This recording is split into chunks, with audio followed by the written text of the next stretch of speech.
एक संदेश केवल्य रत्न महाराज साहब जो आए हैं, मैं बहुत आप दोनों आचार्यों की हृदय से प्रार्थना करता हूं, जिसको राजनीति चाहिए वो महलों में प्रवचन दे, और जिसे जिन शासन चाहिए वो इस मंच पर है। और इन आचार्य को ऐसा लग रहा था कि कोई नहीं आएगा, मगर जिसके प्रति करुणा है, भाव है, ऐसे गुण रत्न सूरी महाराजा के, जिनका डंका पूरे राजस्थान में बसता है, तो मैं नमन करता हूं उस केवल रत्न महाराज जो अन्याय जाए, आपकी थोड़ी सी शब्द उदार करे ताकि जैन समाज जग सके।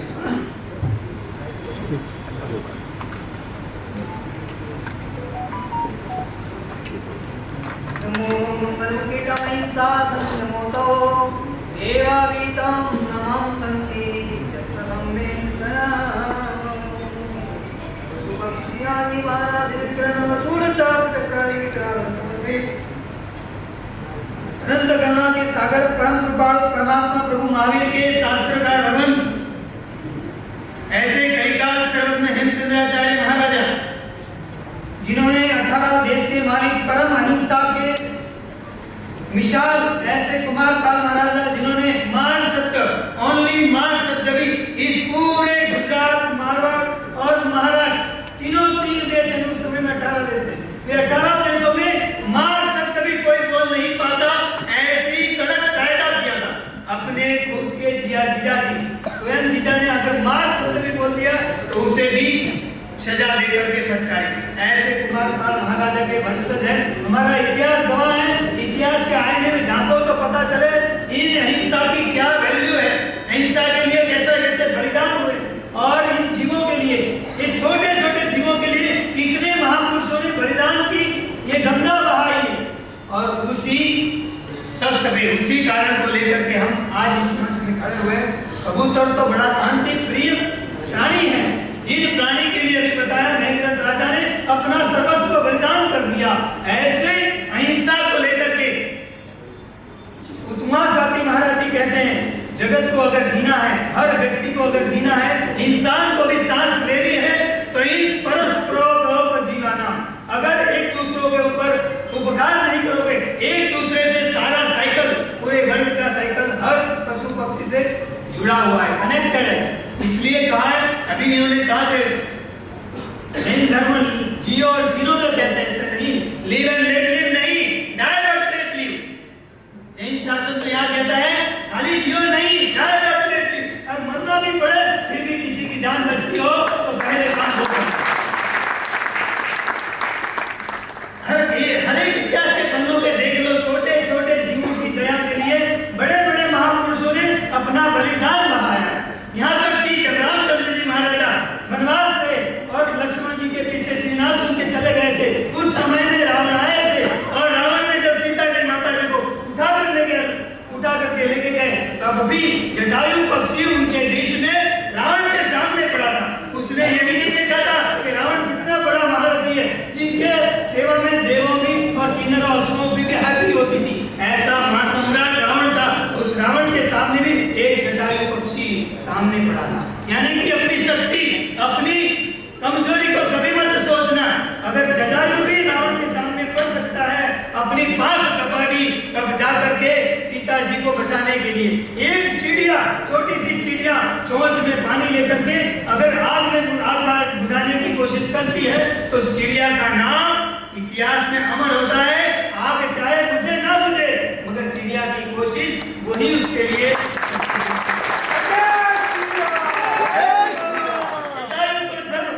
जटायु को जब रामचंद्र जी ने देखा, तो जब उसी समय पे जटायु अंतिम सांस लेने की तैयारी में था, उसकी अंतिम समाधि श्री रामचंद्र जी ने अपने द्वारा वहां हाजिर रह करके उसकी अंतिम समाधि पूर्ण समाधि रूप से उसे प्रदान की। एक पक्षी के लिए इतने बड़े हमारे भगवान जैसे राम, वो भी इतना काम कर सकते हैं। तो ये राम की भूमि, ये अयोध्या की भूमि, हर जगह हर व्यक्ति राम बन सकता है। वो भी सामान्य इंसान थे, हर व्यक्ति अयोध्या बसा सकता है। तो हम भी क्यों नहीं ऐसी शांति प्रिय नगरी इस अयोध्या बसाए। इसमें हमारा योगदान, छोटा सा योगदान, इस चिड़िया के जैसा, इस जटायु बनकर के योगदान देकर के अपने आप को कृतार्थ समझेंगे। मेरा भी यही खास कारण है। बाकी तो हम सोच जानते हैं ये बड़ी ऊपर की राजनीति चलती है, ये सारी पक्षियों में तो खुला राम के नाम चाहे खुलेआम मंगल प्रभात थोड़ा भी हाजिर हो, तो मैं कहता हूँ ये सिर्फ आपकी मिली भगत राजनीति चलती है, बाकी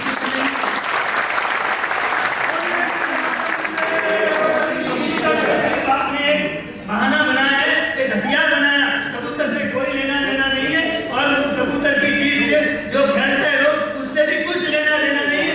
एक आध इंसान मर गया उससे भी कुछ लेना देना नहीं है, चाहे एक नहीं हजारों लाखों यूं ही बेगुनाह मर रहे हैं, रोज की बेगुनाह मर रहे हैं, बिन जरूरी मर रहे हैं, उसके लिए कोई सोच नहीं रहा है।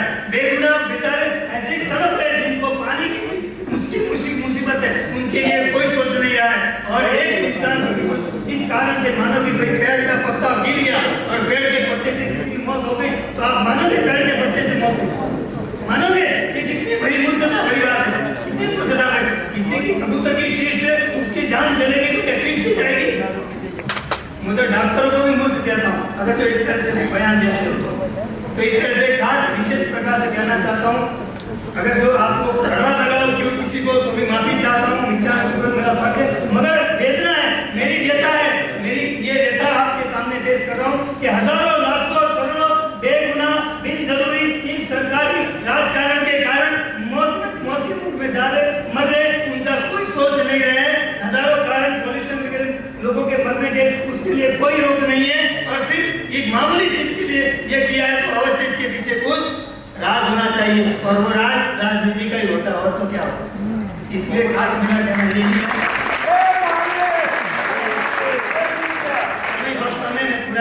बात इतनी है कि इसके लिए हम अगर डंडा झाड़ के खड़े हैं तो अभी जब तक इसका रिजल्ट ना आए तब तक हमें लड़ते ही रहना है, आगे बढ़ते ही रहना है, आगे बढ़ते ही रहना है, कदम कदम पे आगे बढ़ते रहना। यहाँ तक कि जब इमरजेंसी है तो इमरजेंसी में पहले